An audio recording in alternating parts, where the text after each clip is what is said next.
Hello, everyone. I'm back. It's Monday, and I'm starting a new week with a lot of projects and things to accomplish.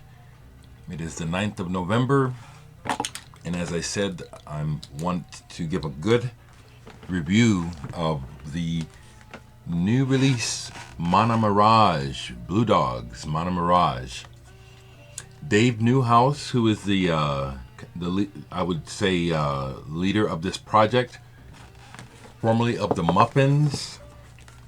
This recording includes several members of the Muffins, Billy Swan, Paul Sears, and also features David's son, George Newhouse, on drums and some other folks.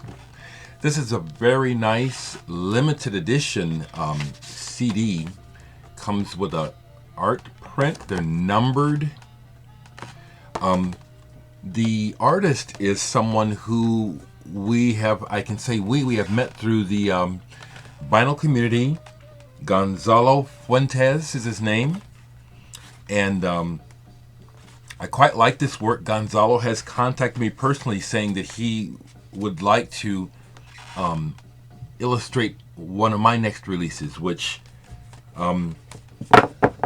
I want to take him up on, but I've actually got a few folks who I'd like to work with, and but this is some good work. I like this artwork quite a bit, and I would like to.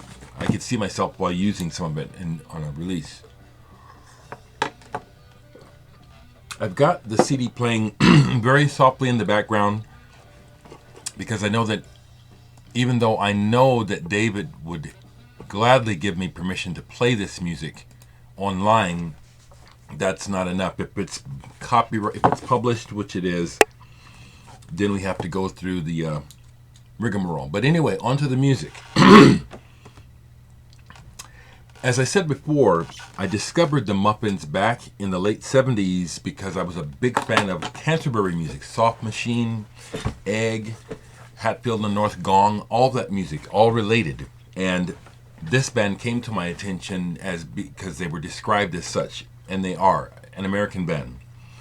That was back in the 70s. This is 2015, and this is the latest music from those people, and it sounds like a very natural music to be being made by this group of people at this time.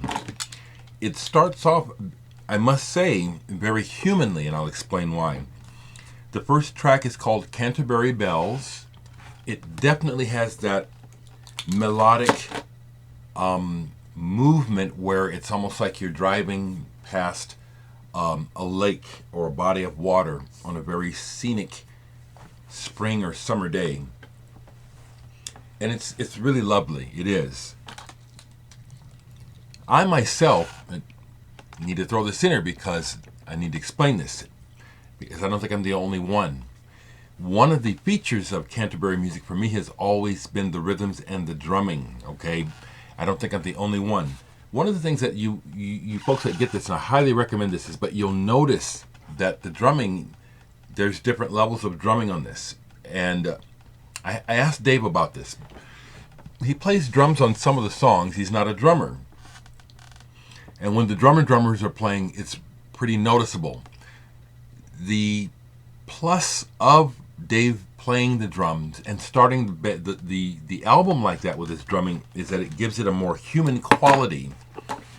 One of the criticisms over the years from people who don't really listen to progressive rock music has been that it's nerdy and it's just for the head, that there's no heart to it, which is just, I mean, that's only true of some of the music, but to dismiss the entire genre is ridiculous. Dave's playing and his playing of so many instruments on this album really gives it a human quality in that I find myself thinking about the person playing the music, David, and what's happening with him. So I think it's brave, and I think it works. Especially when you get to the tracks where it's like, oh yeah, there's that drumming. There it is, okay? The album is like a trip. There are several different moods on here.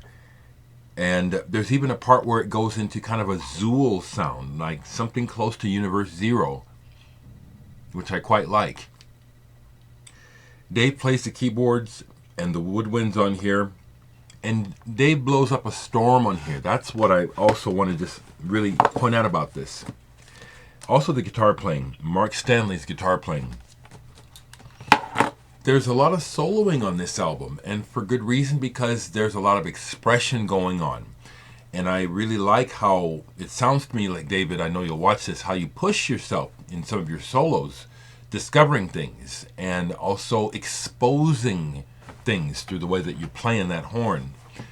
I think it's wonderful, and I don't think my experience of listening to this now 3 times all the way through and just letting it go in the background is that those moments where it's like I'm really going for this, it draws my attention. It happens. This is far from background music, and it's not light listening, and it definitely is the sort of record that will reward attentive listens. And this really nice job, David, in giving it that extra bit of care here with the stamped and hand-numbered inserts. Really nice job on the CD. Real nice job.